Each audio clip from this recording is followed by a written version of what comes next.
My SIL treats me like a free babysitter for her daughter. But this time I gave her the wake-up call she deserved. Chapter 1. I'm Laura, a mother to 2 amazing kids and a wife to a truly supportive husband. Our home is usually a place of laughter and love, bustling with the playful noises of our children. But lately, it's felt more like a transit zone, thanks to the temporary addition of my sister-in-law, her husband, and their 9-year-old daughter. My sister-in-law, Sarah, and her family are staying with us while they wait for their new home to be ready in September. They've been with us for a month now, and what was meant to be a helping hand has turned into a daily challenge. Sarah works almost every day, and so does her husband, which wouldn't be an issue except for how they handle their parenting responsibilities, or rather, how they don't handle them.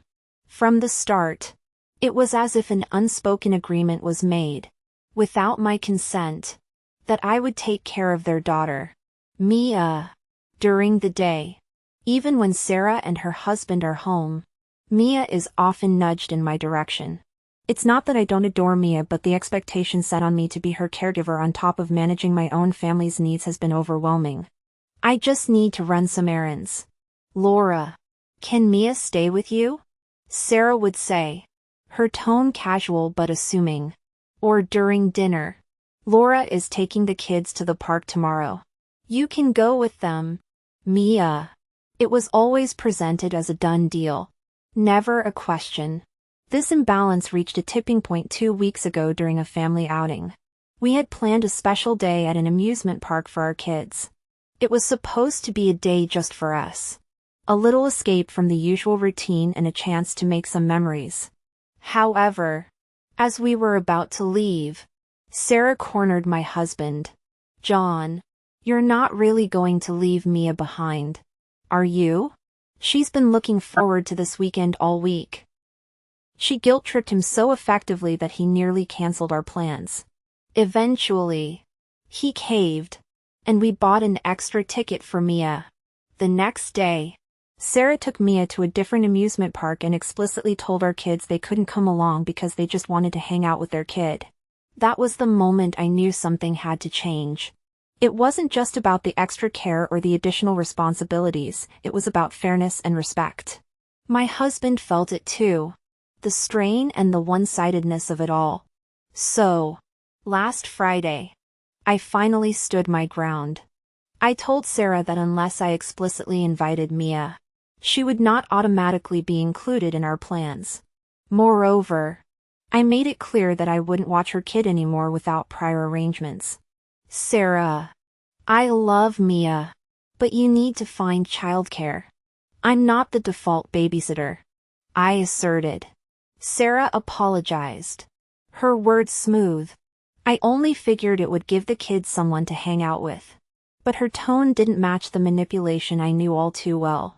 With my husband out of town, I seized the opportunity to teach her a necessary lesson about boundaries and respect, hoping it would shift our family dynamic back to what it once was.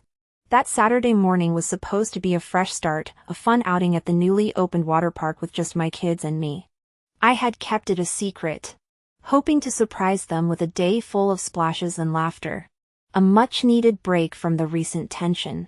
As I was gathering towels and packing sunscreen, Mia appeared at the doorway of our laundry room, her little face bright with anticipation, clad in her swimsuit, and holding a beach bag. Aunt Laura, my mom said I'm coming with you guys to the water park today. My heart sank a little. Oh, Mia. I didn't know about this. Let me check with your mom quickly, I said, trying to mask my frustration. When I found Sarah, she was nonchalant. Yeah. I told her she could go. It's just more fun with everyone together, right? I call my SIL and she's like, you won't leave a kid alone at home while you're having fun, right? I saw red. So, when we got home, I arranged for a special invitation to be sent to her, an exclusive professional growth and development seminar that coincidentally fell on a day when I knew she would be off from work. The invitation described it as a crucial networking opportunity for professionals in her field. When Sarah received the invitation, her eyes lit up. "Laura, look at this! It's perfect timing. And it's just what I need to boost my career." "That sounds great, Sarah. I hope it turns out to be very beneficial for you," I said, hiding my true intentions. On the day of the seminar, Sarah dressed in her professional best, her excitement palpable. As she was about to leave, she turned to me. "Oh, by the way, you don't mind watching Mia, do you? Just until I get back." "Of course. Go ahead. We'll be fine," I replied, my plan falling into place. Hours later, I received a furious call from Sarah. "Laura, this isn't a professional seminar. It's a parenting class about balancing work and family life. Why would you do this?" "I thought it might be helpful, Sarah," I said calmly. "We all need a little guidance sometimes." She stormed back home, fuming. "You tricked me. This is low. Even for you." Before I could respond, John walked into the room. He had just returned from his trip and had overheard the tail end of our conversation. "Enough, Sarah," he said sternly. "Laura's been more than accommodating with Mia, and your expectations are unreasonable. It's time you start looking for a babysitter and stop taking advantage of her generosity." Sarah was taken aback. "No buts," John interrupted. "You need to start respecting our family's boundaries. Laura isn't Mia's parent, you are. It's time you acted like it." Sarah's anger shifted to embarrassment. She looked down, nodding slowly. "You're right. I'm sorry, Laura. I've been selfish."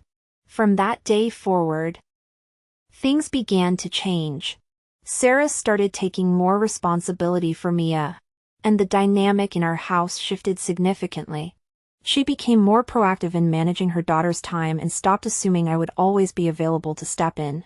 Reflecting on those weeks, I realized how important it was to stand up for myself and set clear boundaries. It wasn't just about reducing the burden on me, it was about teaching Sarah the importance of respect and responsibility.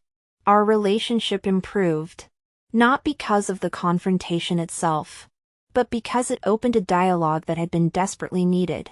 Ultimately, our home returned to its usual rhythm of laughter and love, now with an added layer of respect and understanding. I had not only managed to protect my space but also fostered a better, more respectful relationship with Sarah. It showed me that sometimes, the most challenging situations can lead to the most rewarding outcomes. If you enjoyed reading this story, here's another one you might like. I asked my SIL to babysit our daughter for 3 days and paid $500. My husband and I cut ties with her after what she did. Now, the story is about to begin. A mother of one and her husband had a no social media rule for posting their daughter's images and video clips. But one family member thought it was something they could surpass. Now, the family is torn apart because the child's parents have cut her out of their lives. Chapter 1. The day my sister-in-law, SIL, babysat my 2-year-old daughter, Elizabeth. Affectionately known as Lizzie, everything changed. My husband, Ahmad, and I, Sunny, have a strict no social media rule for our daughter's photos. It's a rule born out of a desire for privacy, a choice we feel strongly about. So, when my mother fell sick and was hospitalized, necessitating our travel out of state, we turned to my SIL, Jamil, for help since she was the only person who wasn't busy for the next 3 days. Not wanting to take advantage of Jamil and not to seem ungrateful, I offered to pay her $500 for her babysitting duties. To ensure we were on the same page, I reiterated the no social media photos of my baby girl rule to Jamil, and she appeared to accept it fully. I thought we'd hit the jackpot with Ahmad's older sister babysitting for us because she was such a dream. She sent me updates on my baby girl every 3 hours, even giving details on how my angel ate, slept, and the way they played together. I must admit, I was slightly jealous of how well my SIL got along with the toddler. But it wasn't anything malicious on my part. Although Jamil was with Lizzie for a short time, they managed to get a lot of activities in. They went on walks in the park, played with people's puppies, and visited a circus and a zoo as well. I was thrilled for my baby girl and the care she was under. However, little did I know that Jamil was going to do something unforgivable within the 2-day mark of her babysitting. While visiting my mother at the hospital on my second day away from home, I went on my Facebook account and was immediately confronted with my SIL's latest post that read, "I can't be silent. My brother's wife doesn't love her daughter." Or then, "How can you explain that she hid such a beauty for 2 years?" So this is my niece's first social media appearance. Her post continued, saying, "Click the link to watch our daily routine with Lizzie while I am babysitting her on YouTube." While reading it, I saw red. Then, I opened the link to the YouTube video below, and my baby girl's activities over the past few days were in full view of the whole world. My heart raced, I was livid. I thought Jamil and I got along, and she understood me. But judging by how badly she referenced me as a parent, I realized she had been pretending with me all along. I quickly showed Ahmad what his sister had done, and he was equally, if not more upset. Immediately, he called Jamil and put her on loudspeaker so we could both talk to her. "How could you post Lizzie's pictures and footage without asking us?" We were clear. "No social media," I said, barely containing my anger. Her response was chilling as she replied calmly, "Oh, come on. It's just a few photos and clips. You guys are overreacting. Everybody posts photos of their children online. But that's the point, we don't. We trusted you," my husband retorted, feeling the breach of trust cut deep. The conversation went nowhere with Jamil digging in her heels, defending her actions, and taking matters into my own hands. I ended the call with a firm, "You'll never babysit again." Ahmad seemed a bit shocked by my decision but didn't say anything, so I assumed he was on my side. Picking up our daughter, the tension was palpable.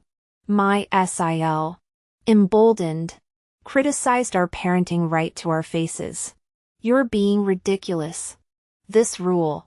It's like you want to keep your daughter to yourselves," she said, a taunt in her voice. "That's not love. That's respect for her privacy," I shot back, struggling to maintain my composure. The ride home was silent, charged with unsaid words and hurt. It didn't end there.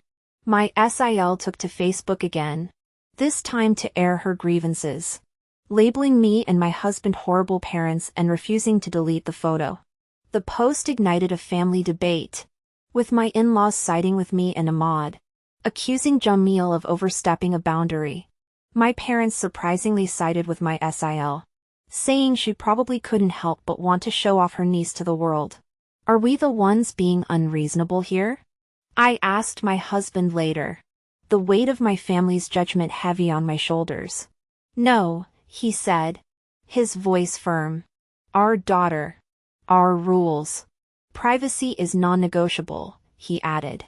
The next day Ahmad went over to see Jamil to convince her to take down the posts. But the damage was done. My SIL was still not remorseful for her actions. And the new side of her that I saw made me withdraw from our friendship. However, despite Ahmad acting surprised when I vowed that Jamil would never babysit Lizzie again, he seemed fully on board with me after he visited her. She doesn't see what she did wrong and has arrogantly vowed to post more content of Lizzie if she's allowed to babysit again, my husband told me, with sadness in his voice. He said, "We need to cut ties with her completely because she won't change her mind." The decision we took wasn't easy but felt necessary if we were to protect our baby girl and ourselves. Jamil since tried to reach out, but some lines, once crossed, are hard to uncross. In one of her voicemails, she tried manipulating and guilting us, saying, "Do you guys really want to be responsible for my niece never getting to know one of her coolest aunts? How will you explain my absence from her life?" She continued, "I took the stuff down already. Let it go. And let's move on. In all her messages. We didn't respond but had to eventually block her because she was incessant. My SIL never apologized for crossing our important boundary and seemed to think she had a right to do whatever she wanted, including painting me as a bad parent for social media clout. Reflecting on it all, I can't help but wonder about the world we're navigating.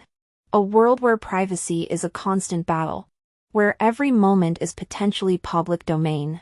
Yes, I stood my ground, but at what cost? The fallout was immense. But so is my and my husband's resolve. Our daughter's privacy isn't just a rule, it's a value we're unwilling to compromise on, no matter the opposition. So, to those questioning our stance, I ask, isn't it our right, as parents, to decide what's best for our child? Isn't it fair to expect our choices to be respected, especially by family? In the end, standing up for our daughter's privacy might have isolated us from some. But if protecting her means standing alone, so be it.